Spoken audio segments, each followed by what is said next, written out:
प्रभु यीशु मसीह के नाम में आप सबको बहुत बहुत ही धन्यवाद और स्वागत है। प्रभु यीशु मसीह हम सबों का जिंदगी में अब तक भलाइयों की, इसलिए प्रभु का धन्यवाद। विशेष करके आज मीडिया के माध्यम से हम सभी लोग परमेश्वर का वचन से सुनने के लिए प्रभु का दया और अनुग्रह हम सबों का जिंदगी में है, इसलिए प्रभु का धन्यवाद हो।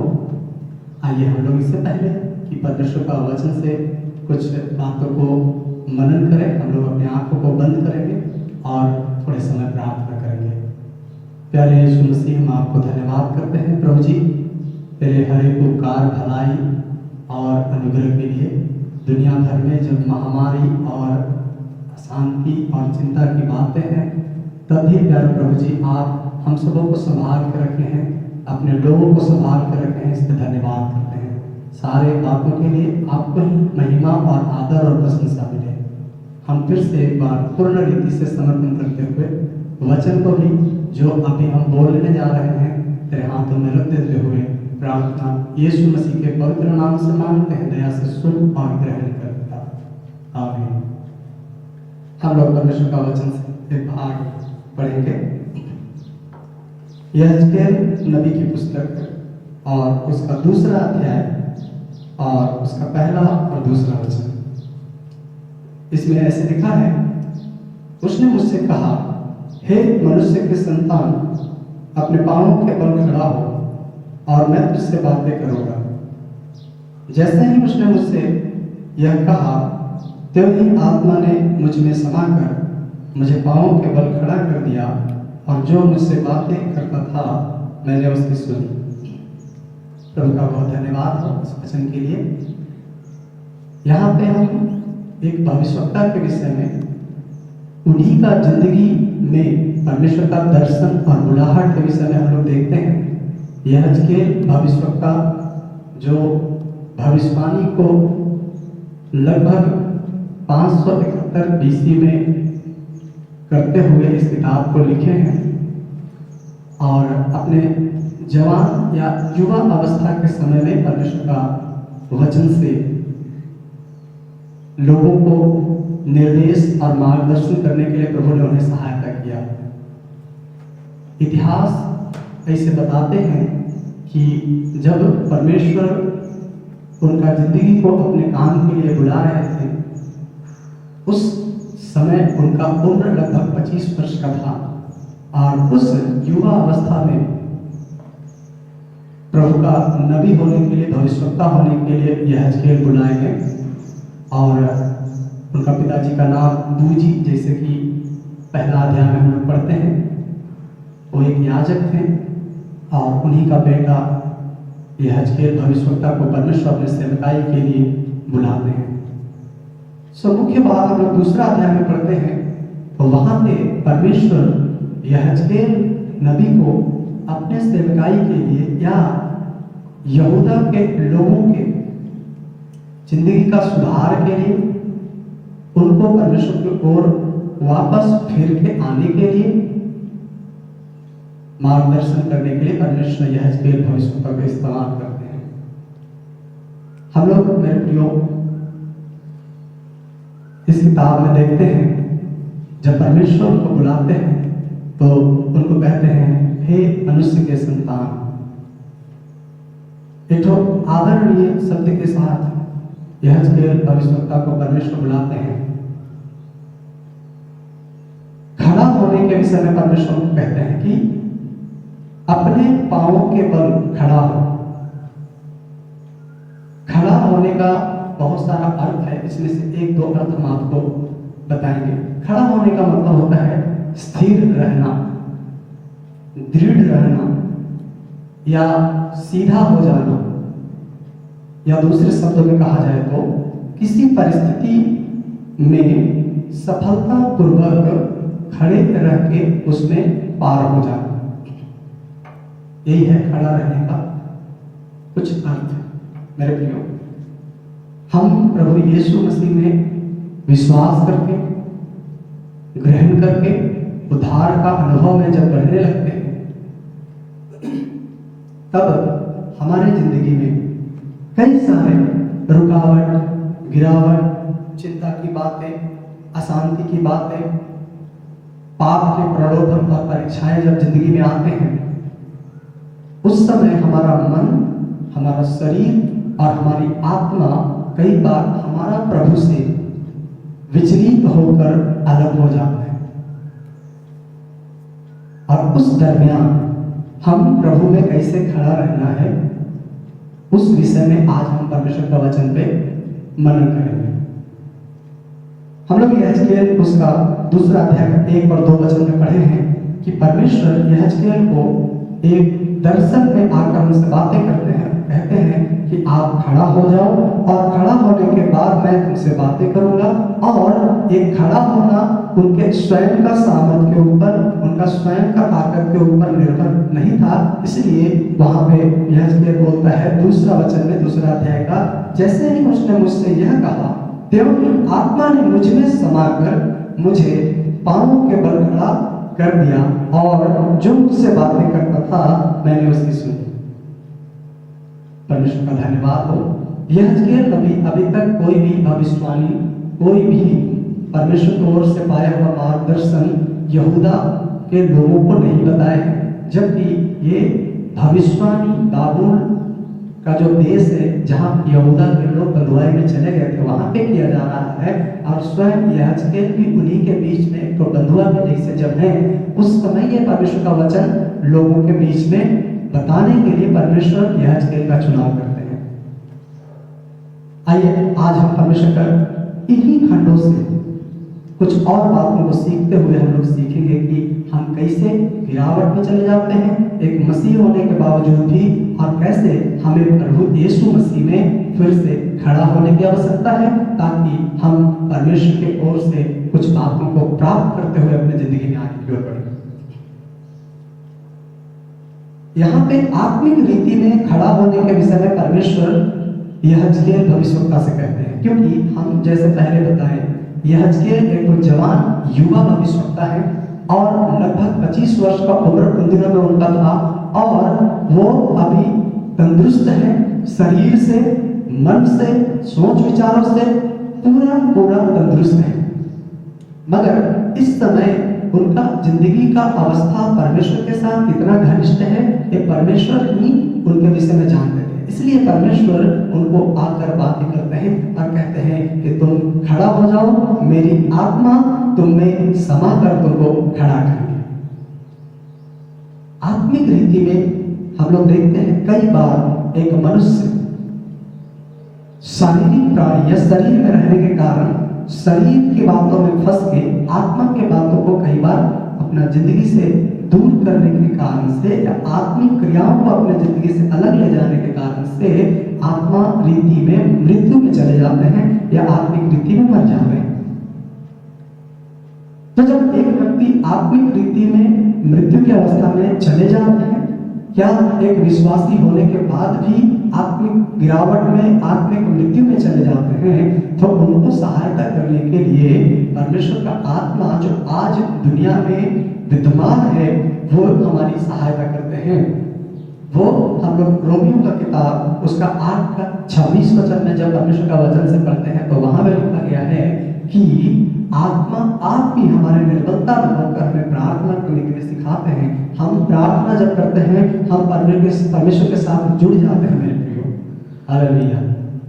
ऐसे ही यूहन्ना रचित सुसमाचार में स्वयं हमारे प्रभु यीशु मसीह ने 14 अध्याय का 16 वचन में कहे हैं कि वो प्रतिज्ञात जो आत्मा है जो पिता परमेश्वर की ओर से देने का वायदा है, उस आत्मा को हमारे और अपने उन दिनों शरीर में रहने वाले शिष्यों से कहते हैं कि वो आत्मा हमें दिया जाएगी।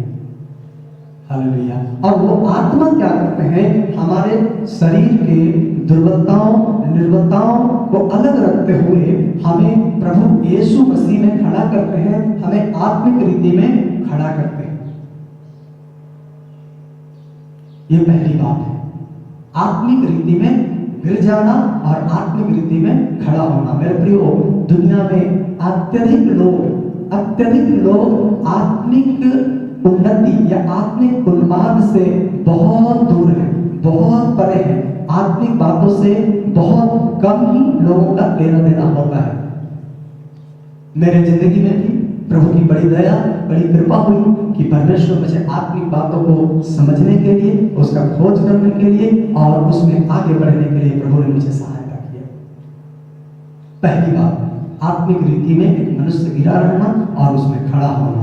हम मनुष्य हैं, हम कभी भी अपना इच्छा से, अपना प्रयास से, अपना जिंदगी का हर प्रकार के उपाय से हम आत्मिक रीति में खड़ा नहीं हो सकते हैं।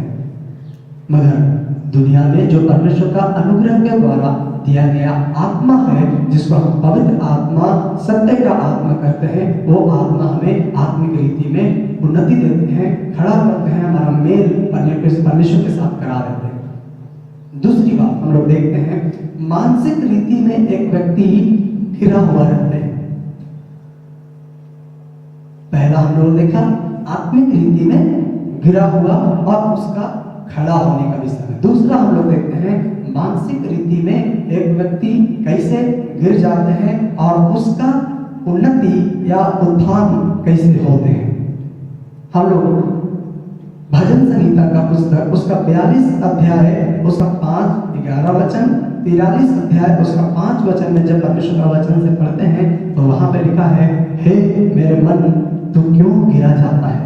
परमेश्वर पर भरोसा रख, वो फिर से हमारा उद्धार करके हमें हमारे मुख को चमकाएगा और अपने जगह में नियुक्त करेगा, स्थापित करेगा। हालेलुया। मेरे प्रियो, यहाँ पे लेखक जो है, भजन का जो लेखक है, वो कहते हैं, हे मेरे मन तू क्यों गिरा जाता है। ये कोई अन्य जाति व्यक्ति परमेश्वर का वचन नहीं लिखे हैं। ये कोई अन्य जाति व्यक्ति या परमेश्वर से ताल्लुक नहीं रखने वाला व्यक्ति नहीं, परमेश्वर को नहीं जानने वाला व्यक्ति नहीं, बल्कि परमेश्वर को जानने वाले प्रभु का दास, प्रभु के भक्त ने इस भजन संहिता को लिखा। और जब उनके अंदर में, मन में तकलीफ और कष्ट और चिंताएं उनको व्याकुल करते थे, तब वो और किसी से जाकर नहीं, बल्कि अपने अंदर में ही रहते हुए अपने ही मन से कहते हैं, हे मेरे मन तू क्यों गिरा जाता है। हालेलुया। मन का इंग्लिश में हर्ट शब्द इस्तेमाल किया गया है। जब हम लोग भजन संहिता 42 और 43 में पढ़ते हैं, वहां पे लिखा है, हे मेरे प्राण, मगर उसका इंग्लिश शब्द जब हम लोग पढ़ते हैं वहां पे लिखा है हार्ट, हृदय, जिसका हिंदी मतलब होता है हृदय। हृदय में जब वेदना, हृदय में जब चिंताएं, हृदय में जब क्लेश हमारा बढ़ जाते हैं मेरे प्रियो, हम काफी चिंतित और व्याकुल हो जाते हैं। हम एक व्यक्ति के विषय में इस तरह का पूरा ब्यौरा बाइबल में पढ़ते हैं। हम लोग राजा दाऊद के विषय में पहला सामुएल का किताब में जब पढ़ते हैं, वहां हमें पता चलता है कि राजा दाऊद कितना वीर और कितना योद्धा और परमेश्वर का आत्मा से भरा हुआ एक तो प्रभु का भक्त पुरुष था। मगर कुछ ही समय के बाद जब वो सत्ता में आ गए, राजकीय शासन में अपना जिंदगी को बिताने लगे, उस समय क्या हुआ, उनके जिंदगी में एक तो पाप गिरावट आया, जो व्यभिचार का गिरावट था। वो एक बैतशेबा नामक एक तो महिला के साथ गलत संगति में पड़ के और गिर जाते हैं। उसके बाद लिखा हुआ एक तो भजन संहिता है, भजन संहिता 51, उसमें प्रभु का दास अपने दुख, अपने पाप को, अपने गलतियों को परमेश्वर से मानते हुए प्रभु से क्षमा याचना और प्रार्थना करते हैं। उसमें से मात्र एक वचन हम पढ़ेंगे, भजन संहिता 51 का 10। उसमें ऐसे लिखा है कि हे परमेश्वर, तू नए सिरे से मेरे अंदर आत्मा उत्पन्न कर। उस वचन को मैं पढ़ूंगा आपके लिए। हे परमेश्वर, मेरे अंदर शुद्ध मन उत्पन्न कर और मेरे भीतर स्थिर आत्मा नए सिरे से उत्पन्न कर। शुद्ध आत्मा।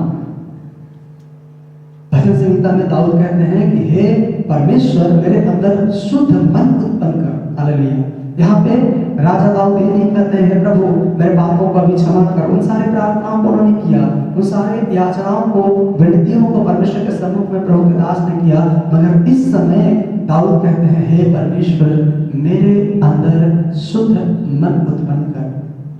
हालेलुया। मेरे प्रियो, एक शुद्ध मन में ही शुद्ध विचारधाराएं उत्पन्न होती हैं। एक शुद्ध मन के अंदर ही ईश्वरीय या आध्यात्मिक भाव का उन्नति होता है। अन्यथा कभी भी एक तो दुर्बुद्धि या दुर्विचार अपने मन में रखने वाला व्यक्ति अध्यात्म की ओर जाने के लिए उसके लिए संभव नहीं होगा, वो आगे नहीं बढ़ सकता है।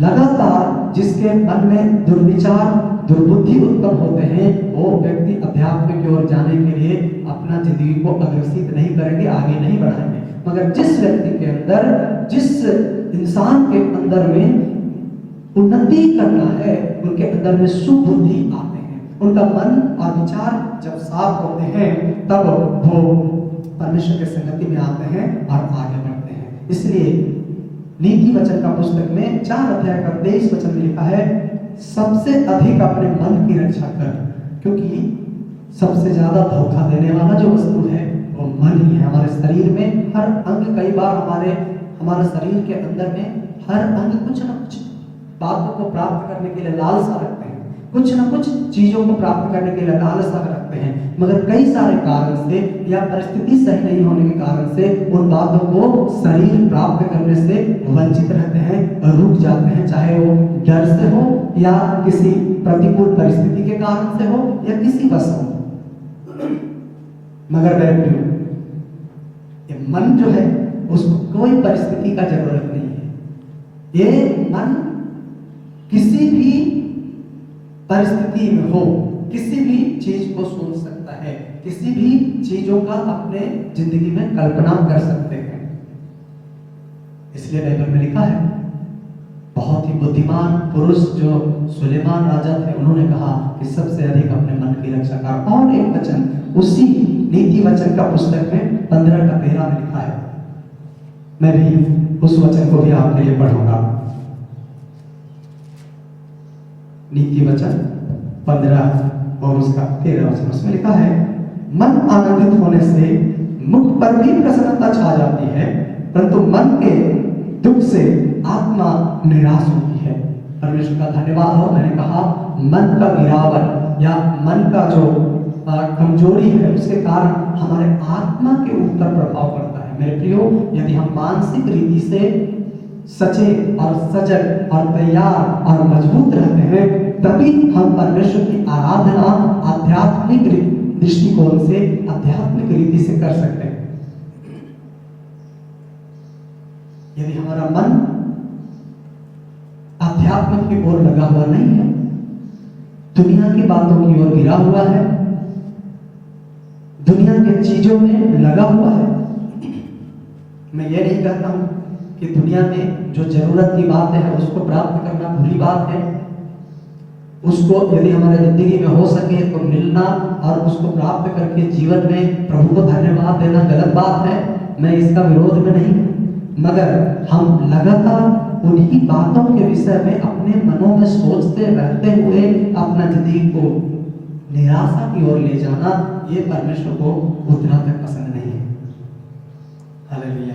मैंने कहा हमारा प्राण क्यों गिरा जाता है, हमारा प्राण क्यों बैठ जाता है, हमारा मन क्यों निराश हो जाता है, इसके विषय में जैसे भजनकार लिखे हैं कि हे मेरे मन या हे मेरे प्राण तो क्यों गिरा जाता है। मेरे प्रियो, हमारे और आपके जिंदगी में भी ये बातें कई बार हो सकते हैं, किसी का बोली के द्वारा, किसी का चाल चलन के द्वारा, किसी का देखने सुनने लेन देन के द्वारा, या हमारा अपना जिंदगी का गलतियों के कारण, हमारा अपना सही निर्णय नहीं होने के कारण भी हमारे जिंदगी में हमारा अंदर का मन या प्राण गिरा हुआ अवस्था में चला जा सकता है। मगर उस समय हमें कहीं और जाने की जरूरत नहीं है, हमें किसी और के पास जाने की जरूरत नहीं है। हम इस बात को खास करके हमारे मसीह में पाए जाने वाले प्रिय जवान भाई बहनों के लिए कहना चाहता हूँ, जब हम किसी गलत संगति में पड़ जाते हैं, जब हम प्रभु के संगति से दूर हो जाते हैं मेरे प्रियो, शैतान लगातार आपके मन में बात करके आपको कंडम करेगा, आपको बाधित करेगा कि नहीं तुमने ये गलतियां की है, तूने वो पाप किए हैं, तूने उस दिन आराधना में नहीं गए, तूने परमेश्वर के दास या पास्टर के बात को नहीं माना इसलिए तू पापी है, और तू चर्च में नहीं जाना, और तू परमेश्वर के साथ आराधना में नहीं बैठना, और तुम्हारा प्रार्थना प्रभु नहीं सुनेगा। मेरे जवान भाई बहनों, परमेश्वर का धन्यवाद हो कि प्रभु इस वचन को बताने के लिए मेरे जिंदगी को अनुग्रह और कृपा में रीति में इस्तेमाल किया। मैं आपसे कहना चाहता हूँ, जब भी शैतान आपका मन को कचोटते हैं, शैतान जब भी आपके मन को गिराने की कोशिश करते हैं, तब आप कहिएगा उस शैतान से, जो भजन संहिता 42 का 5 और 11 के आगे में लिखा है कि मेरा परमेश्वर मुझे उठाने के लिए सामर्थ्य रखता है। मैं उस वचन को पढ़ना चाहता हूँ आपके लिए। उसमें लिखा है कि हमारा परमेश्वर जो है वो क्या कर सकते हैं, हमारा मन का गिरावट को, हमारा मन का जो भी तकलीफ है उसको उठा सकते हैं। आगे लिखा है 5 का भजन संहिता 42 का 5, हे मेरे प्राण तू क्यों गिरा जाता है, तू अंदर ही अंदर क्यों व्याकुल है। मैंने कहा प्राण या मन जो है वो अंदर में ही व्याकुल होता है, उसकी व्याकुलता को कोई समझ नहीं पाता है, मगर हाँ मनुष्य का मुख का जो छवि होता है उससे हम पहचान लेते हैं कि इस मनुष्य के अंदर कुछ दुख है या प्रसन्नता की बात है। आगे लिखा है परमेश्वर पर आशा लगाए रहे। मेरे प्रियो, मैं यही बताना चाहता था आपको, जब भी मेरे जवान प्रिय भाई बहनों या विश्वास में पाए जाने वाले परमेश्वर के भक्त लोग हों, आप चाहे किसी भी उम्र में हों, ये बात जब शैतान आपको कहते हैं कि अब तुम्हारा परमेश्वर तुम्हारी प्रार्थनाओं को नहीं सुनेगा, और मानसिक रीति में जब आपको निराश करते हैं, आपको बार बार प्रभु से दूर करने के लिए आपके ऊपर बार बार बाधित करने का क्लेम करते हैं, उस समय आप कहिए मैं परमेश्वर पे आशा लगाए रहूंगा, मैं परमेश्वर के ऊपर आशा लगाए रहूंगा, क्योंकि मैं उसके दर्शन से उद्धार पाकर फिर उसका धन्यवाद करूंगा। मेरे प्रियो, फिर से प्रभु आपको दर्शन देने के लिए,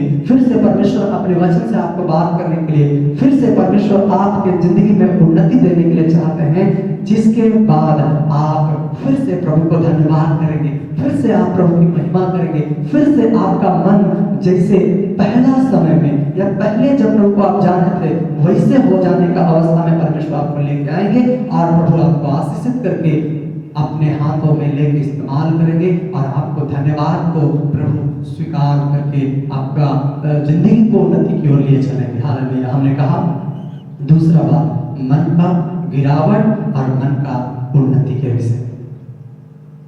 हमारा मन जब प्रसन्नचित रहता है तो हम आत्मा में भी प्रसन्नचित रहते हैं, खुश रहते हैं, और परमेश्वर को धन्यवाद करते हुए अपना जिंदगी में आगे बढ़ते हैं। मेरे प्रियो, इसलिए मैं आपसे आग्रह करूंगा कि मानसिक रीति में आपको जो भी बातें, चाहे आपका भविष्य, चाहे आपका पढ़ाई की बातें, चाहे आपका सेवकाई की बात हो सकते हैं, चाहे आपका जॉब का बात हो सकते हैं, मानसिक रीति में बहुत ज्यादा डिप्रेशन में या तनाव में रहने वाले मेरे प्रिय जवान भाई बहनों, आप इन दिनों में निश्चिंत हो जाइए और प्रभु के ऊपर भरोसा करिए। और जैसे भजन संहिता 42 उसका 5 और 11 और 43 का 5 में लिखा है, वैसे आप भी कहिए मैं अपने प्रभु यीशु मसीह के ऊपर, मैं अपने परमेश्वर के ऊपर, मैं अपने उद्धारकर्ता के ऊपर आस लगाए रहूंगा, क्योंकि मैं उसके मुख का प्रकाश मेरे ऊपर चमकाए जाएंगे और मैं उसका दर्शन प्राप्त करके उसको फिर से धन्यवाद करूंगा। हालेलुया। इस महाविपत्ति के समय में जब पूरा दुनिया भर में लोग निराशा में, चिंता में, हताशा में, आगे क्या होगा, हम आगे क्या खाएंगे, हमारा आगे भविष्य कैसे चलेगा, इस सारी चिंताओं में जब रहते हैं, उस समय प्रभु यीशु मसीह की ओर से आपके लिए आशा है। हालेलुया। यही आशा है कि हम प्रभु में बने रहें और प्रभु के विश्वास में, प्रभु के प्रेम में यदि बढ़ते जाते हैं, एक दिन हमारा आशा पूरा होगा। वो आशा है हमारा प्रभु में बादलों पे लेने के लिए आएंगे और हम उनके साथ उठा लिए जाएंगे। मेरे प्रियो, तीसरा और आखिरी बात हमने पहले देखा, आत्मिक गिरावट और उसका उन्नति। दूसरा, मानसिक गिरावट और उसका उन्नति। तीसरा हम लोग देखेंगे शारीरिक रीति से गिरा हुआ रहना और उसमें उठ के खड़ा होना और या प्रभु यीशु मसीह के द्वारा उठा दिया जाना। हालेलुया। मेरे प्रियो, शरीर में यदि किसी मनुष्य को कोई भी तकलीफ है, कोई भी बीमारी है, किसी भी प्रकार का चिंता की बात है, एक मनुष्य स्वयं से उसमें से निजात नहीं पा सकते हैं, छुटकारा नहीं पा सकते हैं। उसके लिए उनको या तो आजकल का जो चिकित्सा पद्धति है उसको अपनाना होगा, या किसी न किसी प्रकार का दवाइयों का सेवन करते हुए अपना जिंदगी का उस गिरा हुआ अवस्था से उठने के लिए प्रयास करना होगा। मगर बाइबल हमें ऐसे सिखाते हैं कि जब हमारे प्रभु यीशु मसीह इस दुनिया में जीवन बिताते थे, कई सारे मनुष्य जाति को, कई सारे व्यक्ति विशेष को प्रभु यीशु मसीह ने अपने सामर्थ के द्वारा, बिना किसी दवा, बिना किसी प्रकार का उपचार का, प्रभु यीशु मसीह अपने स्व इच्छा से और अपनी सुइच्छा से उनको उन्नति में बढ़ा दिया, खड़ा कर दिया, और उसके जरिए उस व्यक्ति का जीवन का उन्नति और दृढ़ीकरण के कारण से प्रभु यीशु मसीह का और परमेश्वर पिता का महिमा इस पृथ्वी में हुआ। मैं आपके लिए पढ़ना चाहता हूँ लूका रचित सुसमाचार का किताब और उसका 5वां अध्याय और उसका 23 और 25 वचन में परमेश्वर का वचन इस प्रकार लिखा है। पूरा घटना आप लोग अपने घरों में पढ़ेंगे। लूका रचित सुसमाचार उसका 5वां अध्याय और उसका 23 और 25 वचन। जब आप 17 से लेके 26 वचन तक इस भाग को पढ़ेंगे, वहां पे लकवा के रोगी का चंगाई का वर्णन हुआ है और हम लोग देखते हैं। मगर बस मैं 23 और 25 वचन को पढ़ के आपको समझाना चाहूंगा। इसमें लिखा है, सहज क्या है, क्या यह कहना कि तेरे पाप क्षमा हुए, या यह कहना कि उठ और चल फिर। 25 वचन में लिखा है, वह तुरंत उनके सामने उठा और जिस पर वह पड़ा था उसे उठाकर परमेश्वर की बड़ाई करता हुआ अपने घर चला गया। हालेलुया। लकवा का रोगी या लकवा से ग्रसित व्यक्ति उन दिनों में भी थे, आज भी आप देख सकते हैं अपने परिवार में, अपने समाज में, अपने आस पड़ोस में। यहाँ पे भी एक लकवा ग्रसित व्यक्ति का चर्चा बाइबल में किया गया है, जिसको एक खाट के ऊपर उठा के प्रभु यीशु मसीह के पास लाया गया और उस व्यक्ति को परमेश्वर अभी चंगाई और छुटकारा दे रहे हैं। हमारा प्रभु यीशु मसीह जब उस खाट के ऊपर पड़ा हुआ लकवा ग्रसित पुरुष को लाया गया, प्रभु यीशु मसीह ने पहले उनको कहा कि तेरे पाप क्षमा हो गए। इसके बावजूद फरीसी लोग और कई शास्त्री लोग वहां पे प्रभु यीशु मसीह के विषय में अपने मनों में कई विचारों को लाने लगे, क्या ये परमेश्वर है कि ये लोगों का पाप को क्षमा करते हैं? तब प्रभु यीशु उनके मन के विचारों को जान के कहते हैं, सहज क्या है यह कहना कि तुम्हारे पाप क्षमा हुए, या उठ अपने खाट को उठाकर चल फिर। हालेलुया। प्रभु ने वैसे ही कहा और 25 वचन में देखते हैं मेरे प्रियो कि जो खाट में पड़ा हुआ व्यक्ति था, जो तकलीफ में पड़ा हुआ व्यक्ति था, जिसके लिए कोई आशा नहीं था, जिसका जिंदगी में कई सारे उपचार शायद वो किए होंगे। हम इतना तो जरूर जानते हैं कि किसी व्यक्ति का जिंदगी में तकलीफ, बीमारी और कष्ट और शारीरिक समस्याएं जब आते हैं तो लोग ऐसे ही चुपचाप बैठे नहीं रहते हैं मेरे प्रियो, मगर वो कुछ न कुछ उपाय करते हैं। और हम देखते हैं कि बहुत सारे उपाय, बहुत सारे उपचार करने के बाद ये पुरुष को प्रभु यीशु मसीह जहाँ पे उपदेश दे रहे थे उस जगह में लेके आया गया। आप अपने घरों में इस वचन को पूरा पढ़िएगा। 5वां अध्याय लूका रचित सुसमाचार उसका 17 वचन से लेकर 26 वचन तक आपको और भी प्रभु आशीषित करेंगे। मैं इतना बताना चाहता हूँ, जो व्यक्ति शारीरिक रीति में पूरा दुर्बल था, उसको प्रभु बिना किसी उपचार, बिना किसी दवा, बिना किसी भी प्रकार का वैद्य का और बिना किसी भी प्रकार का उपचार, जो चाहे तो प्राकृतिक हो या आधुनिक हो, प्रभु यीशु मसीह उस लकवे के रोगी को चंगा करते हैं। मगर मेरे प्रियो, आज के समय में कई बार हम मानवीय जिंदगी में जीवन व्यतीत करने के कारण, मानवीय रीति में जीने के कारण हम कई प्रकार के बातों के ऊपर भरोसा रखते हैं और इस कारण से कई बार हम परमेश्वर के चमत्कार को देख नहीं पाते हैं, मगर आज भी हमारा प्रभु यीशु मसीह उसी सामर्थ के साथ, उसी शक्ति के साथ हमारे बीच में भी काम करने के लिए चाहते हैं। यदि हम शारीरिक रीति में शिथिल हैं, दुर्बल हैं, कमजोर हैं, आप कहीं और जाने की जरूरत उतना तक नहीं है जितना तक कि आपका प्रभु आपके लिए सक्षमता के साथ चंगाई और छुटकारा और शरीर में आपको खड़ा करने के लिए सामर्थ रखता है। इसके अलावा हम लोग यूहन्ना रचित सुसमाचार उसका 5 अध्याय उसका 8 और 9 वचन में पढ़ते हैं। वहां भी एक विधवा मां का बेटा जो जवान बेटा था और अपना बुढ़ापा के लिए सहारा था, उस मां जी का बेटा जब मर गया, प्रभु यीशु मसीह उधर से जब गुजर रहे थे, यीशु उस जवान भाई को जो अर्थी में सोया हुआ था और मुर्दा बन के पड़ा हुआ था, उसको प्रभु उठा के खड़ा करते हैं। उस मुर्दा को प्रभु छूते हैं और वो उठ के खड़ा होता है। ऐसे ही प्रभु सैकड़ों चमत्कार इस पृथ्वी में रहने के समय जब शरीर में थे, हमारे प्रभु यीशु मसीह ने किया है। मेरे प्रियो, मैं आपसे कहना चाहता हूं, यह भविष्यवक्ता से परमेश्वर जैसे बातें की, परमेश्वर ने उनसे कहा, हे मनुष्य के संतान, अपने पांवों के बल खड़ा और मैं तुझसे बातें करूंगा। मेरे प्रियो, मैं फिर से यह नबी का पुस्तक में आता हूं और जैसे परमेश्वर यह भविष्यवक्ता जो अपने युवा अवस्था में थे, उनसे कहा, वो बदुआई की अवस्था में थे, वो अपना मर्जी कुछ भी कर नहीं सकते थे। ऐसे अवस्था होता है बदुआई का अवस्था।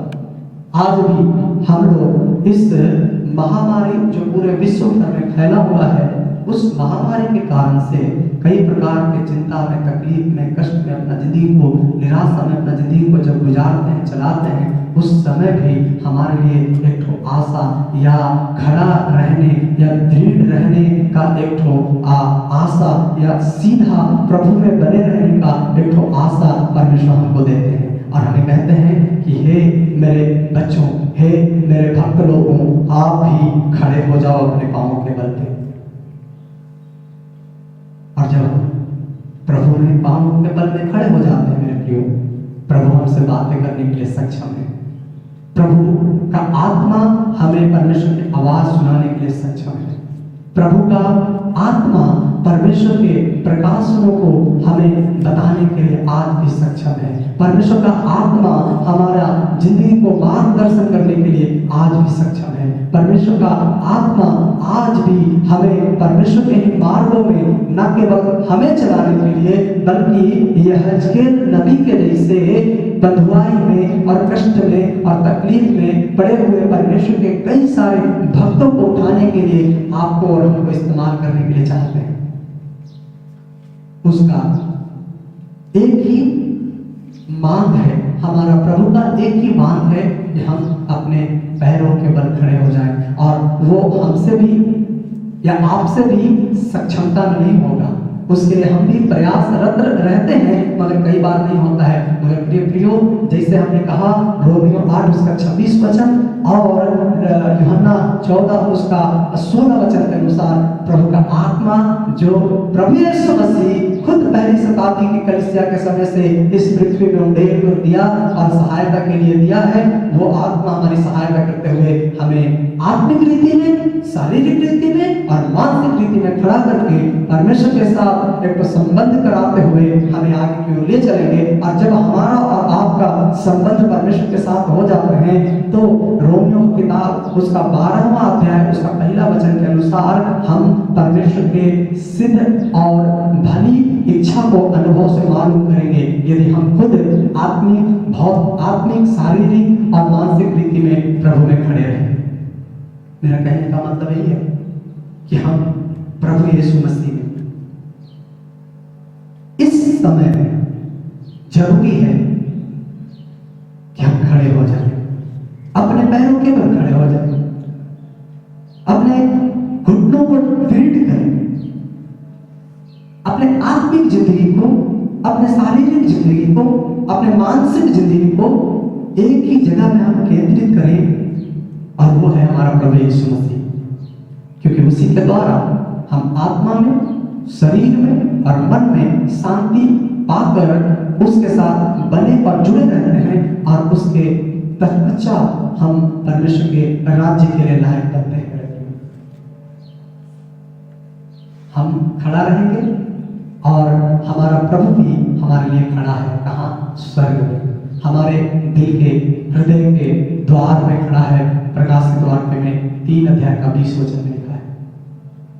मेरे प्रियो, हम परमेश्वर का वचन से आज यही सीखने के लिए चाहते हैं और आपको बताने के लिए चाहते हैं कि जैसे यहेजकेल भविष्यवक्ता को परमेश्वर ने निर्देश दिया, वो खड़ा हुआ, उसका जिंदगी में परमेश्वर अद्भुत काम किया, आत्मा उसके ऊपर उतर के आया और वो आत्मा उसको इतना तक काम करने के लिए ताकत दिया कि वो यहूदा के लोगों के बीच में जो बेबीलोन नगर में बंधुआए गए थे, उनके बीच में परमेश्वर के सारे गूढ़ बातों को, परमेश्वर के सारे गुप्त बातों को जो परमेश्वर उनके लिए करने के लिए चाहते थे, उनको प्रदर्शित करके बता के उनको मार्गदर्शन करते हैं। प्रभु हमें भी ऐसे ही आत्मिक, मानसिक और शारीरिक रीति में खड़ा करके इस्तेमाल करें ताकि हम प्रभु के राज्य का महिमा करने पाए, प्रभु के राज्य के लिए प्रयोजन व्यक्ति हो जाने पाए। हम सभी लोग अपने आंखों को इस समय थोड़ा समय के लिए बंद करेंगे। Thank you God. हाँ, प्रभु में या यीशु मसीह में पाए जाने वाले हमारे प्रिय लोगों, परमेश्वर के भक्त लोगों, जवान प्रिय भाई बहनों, संसार में क्लेश, पाप, बुराइयां जब बढ़ते जाते हैं, जिसके कारण से हमारा शरीर, हमारा मन और हमारी आत्मा कई बार अशुद्ध और भ्रष्ट हो जाते हैं, गिर जाते हैं, तकलीफ में चले जाते हैं, परमेश्वर के साथ उनका रिश्ता टूट जाता है, उस समय भी यदि हम अपने मन से कहेंगे कि परमेश्वर पे आशा लगाएगा, क्योंकि वो मुझे दर्शन देके और हमारे ऊपर अपना मुंह का प्रकाश चमका के हमें फिर से धन्यवाद करने के लिए लायक बनाएगा, अर्थात हमें फिर से प्रभु के संगति में ले लेगा, हमें फिर से परमेश्वर का महिमा के लिए प्रयोजन व्यक्ति बनाएगा। आप जिस भी दशा में अभी हैं, चिंता करने की जरूरत नहीं है और निराश होने की जरूरत नहीं है। आप परमेश्वर के ऊपर आशा और भरोसा लगाए रखिए। आपका और हमारा प्रभु हमें खड़ा करके, हमें दृढ़ करके, अपने आत्मा का सामर्थ देके हमें दिलों में खड़ा करके अपने हाथों में लेकर इस्तेमाल करेगा। आइए हम लोग प्रार्थना करेंगे। प्रेमी परमेश्वर, हम आपको धन्यवाद करते हैं प्रभु, जैसे आप यहेजकेल भविष्यवक्ता को इस्तेमाल किए हैं, हम आशा और भरोसा और शुद्ध इच्छा रखते हैं प्रभु जी कि हमें से हर एक जवानों को, हमें से हर एक बुजुर्गों को, बच्चों को, प्रभु तेरे ऊपर भरोसा रखने वाले हर एक को तो इन दिनों में दृढ़ करी, खड़ा करी और अपना महिमा के इस्तेमाल करी प्रभु जी, ताकि आपकी महिमा, प्रशंसा, बड़ाई हमारा जिंदगी के द्वारा होने पाए, हमारा जीवन के द्वारा आपको महिमा मिलने पाए और उससे पूरा पृथ्वी में प्रभु आपका बड़ाई और प्रशंसा होने पाए। हम प्रभु आपको धन्यवाद करते हैं इस वचन के लिए, सुने हुए सारे प्रिय लोगों के लिए, हर एक को तो आशीषित करिए और फिर से प्रभु आत्मिक, मानसिक और शारीरिक रीति में इस तकलीफ के समय में लोगों को आगे उठाइए और बढ़ाइए, ताकि लोग दृढ़ रहने पाए, खड़े रहने पाए, स्थिर रहने पाए, तेरे लिए बाढ़ जो होने पाए। राजा फिर से तेरे हाथों में सौंप देते हैं, सारे बातों के लिए धन्यवाद करते हैं, अपने आप को भी तेरे हाथों में समर्पण कर देते हैं और तेरे नाम का महिमा, प्रशंसा, बड़ाई करते हुए जीने के लिए सहायता चाहते हैं। प्रार्थना को आपने सुना है, धन्यवाद। यीशु मसीह के पवित्र और मधुर नाम से प्रार्थना मांगते हैं, दया से सुन और ग्रहण कर पिता, आमीन।